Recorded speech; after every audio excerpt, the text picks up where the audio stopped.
వృద్ధులైన తల్లిదండ్రుల బాధ్యతలను విస్మరించే కుమారుడు కుమార్తెలకు కన్నవారి ఆస్తులను అనుభవించే హక్కు లేదని సుప్రీంకోర్టు స్పష్టం చేసింది. హాయ్ కోడల్స్, ఏంది డిస్కషన్? మీ అత్తలు మిమ్మల్ని ఆపకు తింటున్నారా? దేవుడు గడు చూస్తున్నాడా? మీ కోడళ్ళు అమాయకులా? దేవుడు చూస్తున్నాడా? మీకు ఒక కథ చెప్తాను. ఆ కథ విన్నాక కోడలు అమాయకులు అసాధ్యులు మీరే చెప్తారు. కింద ఒక కోడలు తపస్సు చేస్తా ఉంది. పైన శివుడు ఒక భక్తుడు పోయి చెప్పాడంట, అయ్యా కింద నీ భక్తురాలు తపస్సు చేస్తుంది, ఆమెకు పోయి ఏదన్నా కనికరించకూడదా అని.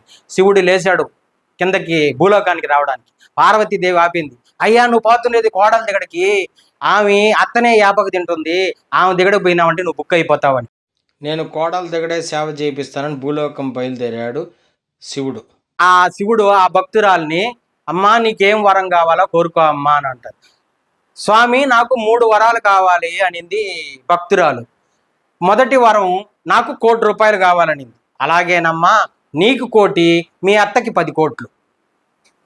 రెండో వరం ఏం కావాలమ్మా అంటే, నేను అందంగా ఉండేటట్టు చెప్పు స్వామి అంట. అయితే నువ్వు అందంగా ఉంటావు, నీ అత్త 10 రెట్లు అందంగా ఉంటుంది అనింది. మూడో వరం నాకు కొంచెం గుండెపోటీ స్వామి అనింది. కొంచెం గుండెపోటు నీకు, 10 గుండెపోటు మీ అత్తకి అని అన్నాడు. ఆవి గుండెపోటుతో చచ్చింది. ఈ 11 కోట్లు ఎత్తుకొని కోడలు ఇంటికి పోయింది. శివుడు సోలం ఎత్తుకొని తిరుగుతున్నాడు. ఎవడు రా కోడలు అమాయకులు చెప్పి నా కొడుకు.